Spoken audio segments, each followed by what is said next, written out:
You are listening to chartingwealth.com for Monday, the 4th of December, 2017. This is the comprehensive review and forecast. And what do we see happening at the end of the week? We see the S&P 500 down on Friday, 0.21%. The Qs, that's the NASDAQ 100. The tech stocks down 0.43%. Bonds up 1.14%. And gold also up 0.41%. Let's first jump into the weekly chart on the S&P 500. What do we see? Well, of course, we see the S&P 500 kicking up even higher. In the prior week ending the Friday the 24th of November, we saw things go flat on the price percent oscillator. Remember, the price percent oscillator is our number one indicator. Well, it went flat over that prior week. This week, however, derivative oscillator's up a little bit, and we see the price percent oscillator sticking up even higher. As we hone into things, we see on that two-day chart, there was a two-day crossover on the two-day candle ending on Wednesday the 29th. The latest candle, another big up two-day candle ending on the 1st of December on Friday. Both of those candles well above the Bollinger Band. In fact, this last Friday candle ending on Friday, way above the Bollinger Band. All price movement way above both the weekly and the two-day trend line. And of course, as we look closer at the 4-hour chart, what do we see? It was up strong on Thursday, and then Friday, even though it still shows a strong up candle on the two-day chart, what happened is we had a spinning top in the morning with a long down wick and a wick about, I guess, twice the width of the down candle itself on the top. Again, means indecision. Then what happened in the afternoon had pretty much a green doji. So what we had happen is all that exuberance that originally started on Thursday actually sort of petered out there on Friday. Now, what does that mean? Well, it's potentially good because we want a rollback to occur.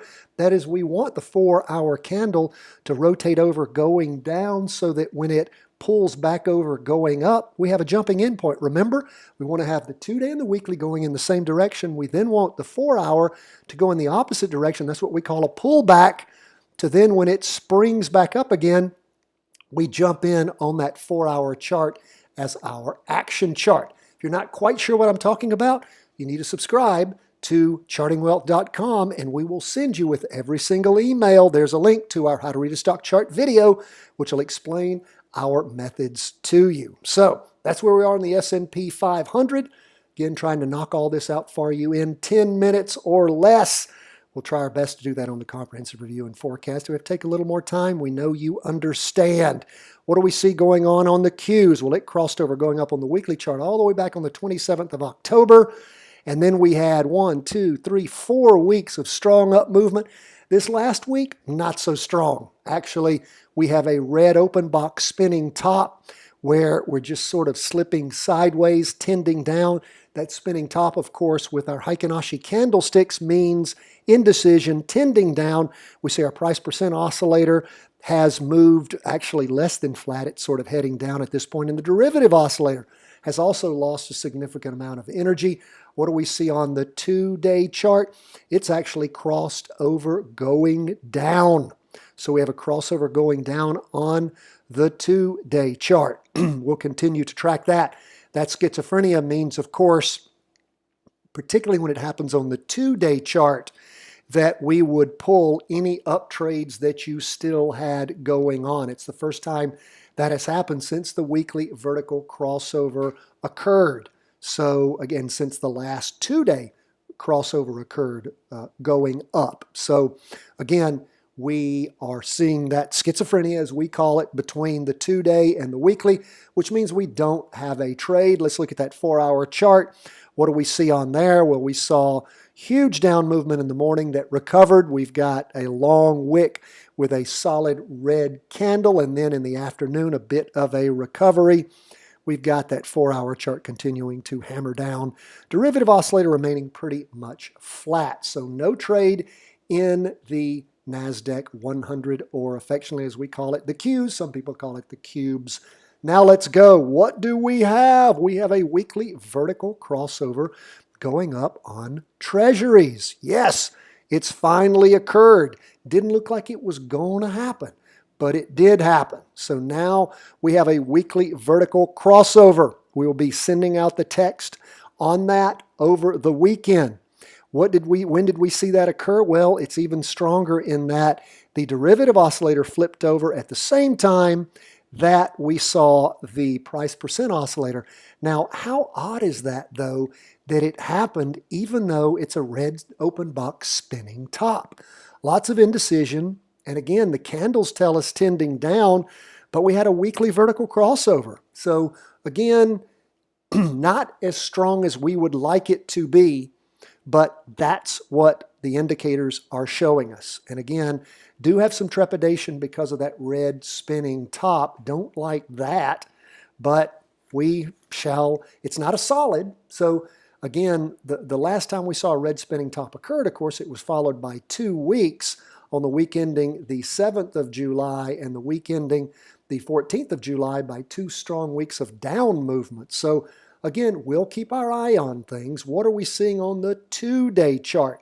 Well, it actually down for the last 3 2-day candles, down on the 2-day candle ending on Monday the 27th, the 2-day candle ending on Wednesday the 29th, and the 2-day candle ending on Friday the 1st. All down. Again, price movement still above the weekly trend line, but below the 2-day. Again, as we hone into this a little bit, continuing to give us some trepidation. What do we see on the 4-hour chart? It's in a pullback at this point. It does show us over the course of the past day lots of up movement. That's what actually gave us that weekly vertical crossover, the strong 1.14% up move on Friday. In the morning strong, in the afternoon strong, not strong enough to penetrate the 2-day trend line at this point, but strong. What do you do on Monday? Well, Monday morning, take a look at where prices are around 10:30 after the market settles out. Remember, that first hour is idiot hour. We're very careful of, excuse me, of what goes on then. So we don't just jump in first thing and never do a market order. We always want to do a limit order and never at the beginning of the morning. And you know, to be even safer, you might wait until the 4-hour candle closes at noon and just see where things have shaken out. If that's a strong down candle or things are looking pretty iffy, you might just hold off. If things are rotating up and slamming through and you've got a nice crossover in the 4-hour chart, you might jump in and give it a try. Now remember, fill out your trade worksheet when you do these trades. That's what's going to supercharge your trading. How do you get that? Well, you have to subscribe at chartingwealth.com for free. Put in your name, your email address.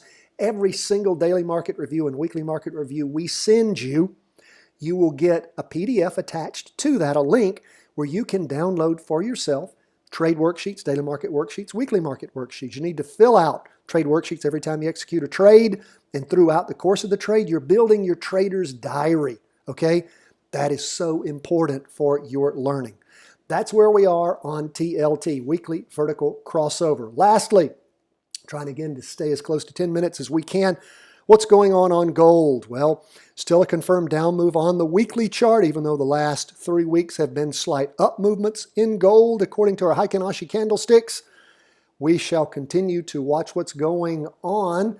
What do we see on that 2-day chart? Of course, it rotated over, going up back on the 17th, the 2-day candle on Friday the 17th of November, and went up until things started going down. The 2-day candle ending on Wednesday the 29th, and then a big down 2-day candle on the 1st of December. Now again, that represents 2 days.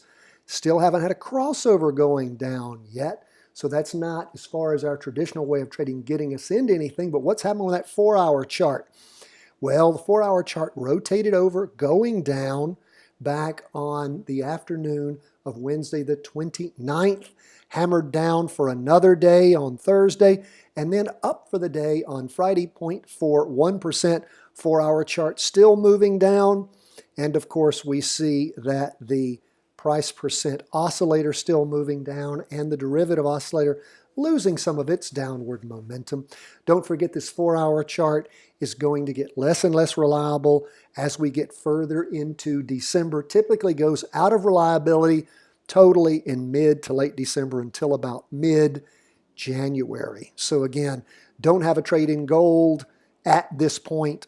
You could, of course, be practicing a down trade based on the 4-hour candle, but it had the 4-hour chart, but it's been giving us some concerns over the last few days, couple of weeks. So again, as it trends, though, it tends to work better, but this last day, bit of an up movement. Folks, that's where we are as we end the day on Friday, as we go into Monday, the 4th of December, first full week of December. We appreciate you being with us. Hope you liked Chapter 6 that we provided to you last night in your email. Please make sure to hit that link, read that chapter. We would appreciate your feedback on it. We'll listen to it. We actually provide you with a video. We'd like you to listen to it and provide us with your feedback. We also pasted there the entire chapter itself so you can read it too.